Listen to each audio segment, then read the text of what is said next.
வணக்கம். நான் உங்கள் கரண், பிரான்ஸ்ல இருந்து. இந்த பதிவு வந்து ஒரு எச்சரிக்கை பதிவு. கவனமாக இருக்க வேணும். எல்லா நாடுகளிலும் வாழும் எமது உறவுகளுக்கான பதிவு இது. என்னென்னு சொன்னால், நீங்கள் வந்து ஒவ்வொரு நாடுகளிலும் இருப்பீங்கள். பல தூரங்கள், பல இடங்கள் வந்து பயணம் செய்வீர்கள். குடும்பமாகவும் பயணம் செய்வீர்கள், தனியாகவும் பயணம் செய்வீர்கள்.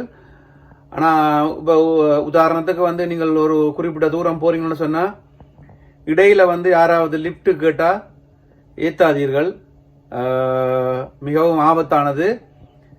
என்னென்னு சொன்னால், அதால் வந்து 100% பேர் லிஃப்ட் கொடுத்தவர்கள் பாதிக்கப்பட்டிருக்காரு. சரியா?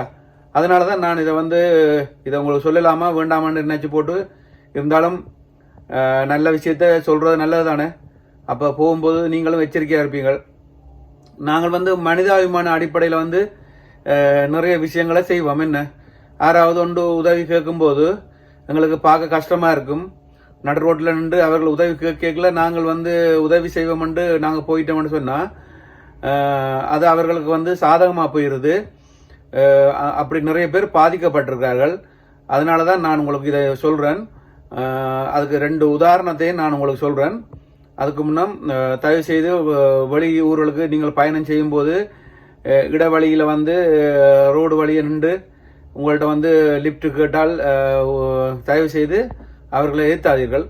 அவர்களுக்கு ஏதோ ஒரு வழி இருக்கும் போகிறதுக்கு. ஆனால் அவர்கள் வந்து நிறைய பேர் வந்து களவு, கொலை, கொள்ளை அந்த மாதிரி சம்பவங்கள் தான் நிறைய நடக்குது.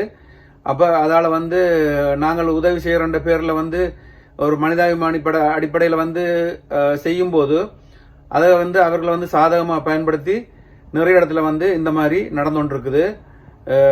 அவர்கள் வந்து இப்போ உதாரணத்துக்கு வந்து ஒரு ஆள் வந்து ஒரு பெண்ணோ ஆணோ தூரத்தில் கை காட்டி நிப்பாட்ட சொல்லி ஹெல்ப் கேட்பார்கள். ஆனால் உள்ளுக்குள்ள வந்து வெளியில் வந்து 3-4 பேர் மறைஞ்சிருக்கிறார்கள். அப்புறம் வந்து நீங்கள் காரை நிப்பாட்டும் போதோ, ஒரு வாகனத்தை நீங்கள் நிப்பாட்டும் போதோ அவர்கள் எல்லாரும் வந்து குமிஞ்சிருவார்கள். குமிஞ்சா அதுவும் குறிப்பாக வந்து இரவு நேரங்களில் வந்து மிக மிக அவதானமாக நீங்கள் பயணம் செய்யணும். குடும்பமாக பயணம் செய்யும் போதும் சரி, தனியாக பயணம் செய்யும் போதும் சரி, எந்தவித காரணத்தை கொண்டும் இடைவெளியில் வந்து வாகனங்களை வந்து இருட்டு பக்கமோ இருட்டான இடங்களிலேயோ காட்டுப்பகுதி இடையில வந்து எந்த விதமான ஒரு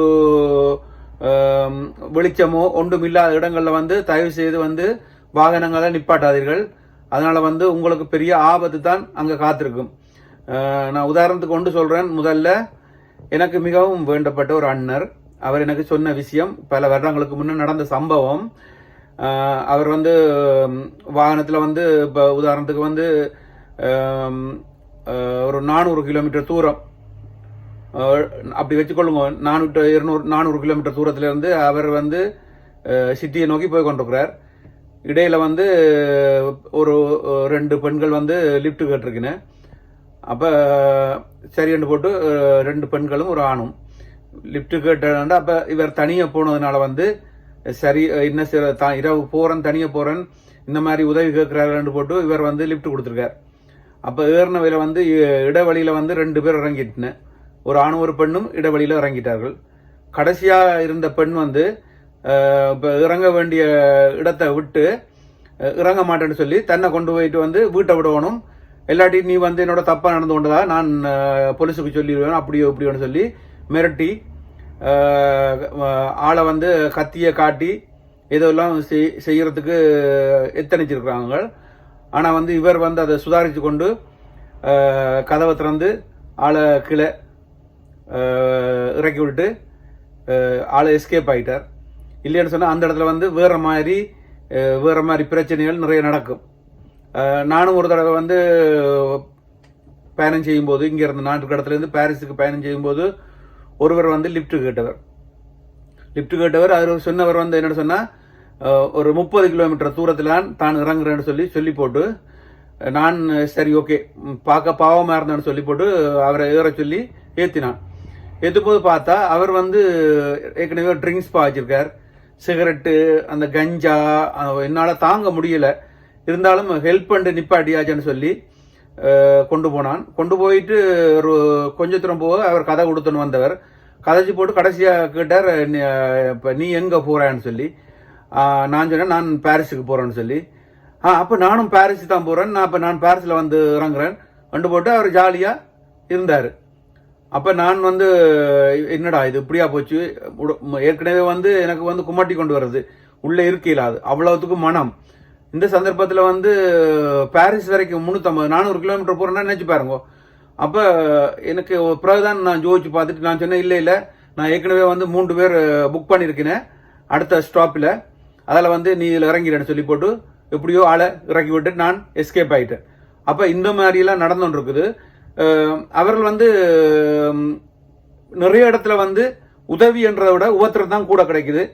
தயவு செய்து நீங்கள் வந்து மிக மிக எச்சரிக்கையா இருங்கள். எங்கே வேணும்னாலும் எது வேணாலும் நடக்கலாம்.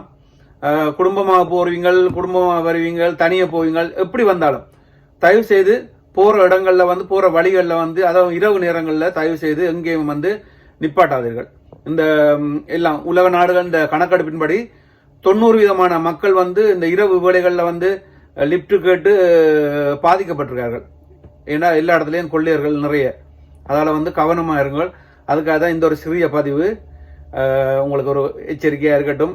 எப்பவுமே வந்து நீங்கள் பயணம் செய்யும் போது தயவு செய்து அதில் வந்து அவர்களுக்கு வந்து எவ்வளோ வழி இருக்கும் போய் வர்றதுக்கு, அவர்கள் போவார்கள். அவர்கள் வந்து இப்போ நீங்கள் நிப்பாட்டித்தான் அவர்கள் வந்து உங்களோட வந்து இறங்கித்தான் அவர்கள் போக வேண்டிய அவசியம் இல்லை. அவர்களுக்கு வேற வேற வழி இருக்கு. அவர்கள் நல்லவர்களாக இருந்தால் அவர்களுக்கு நல்ல வழி நிறைய கிடைக்கும். அப்படி ஏதாவது அவர்கள் ஆபத்தில் இருந்தால் கூட இங்கதான் வெளிநாடுகளில் வந்து நிறைய சேவைகள் இருக்குது, போலீஸ் சேவை மற்ற நிறைய சேவைகள் இருக்கு. அவர்களை தொடர்பு கொண்டு அவர்கள் பார்த்துக்குவார்கள்.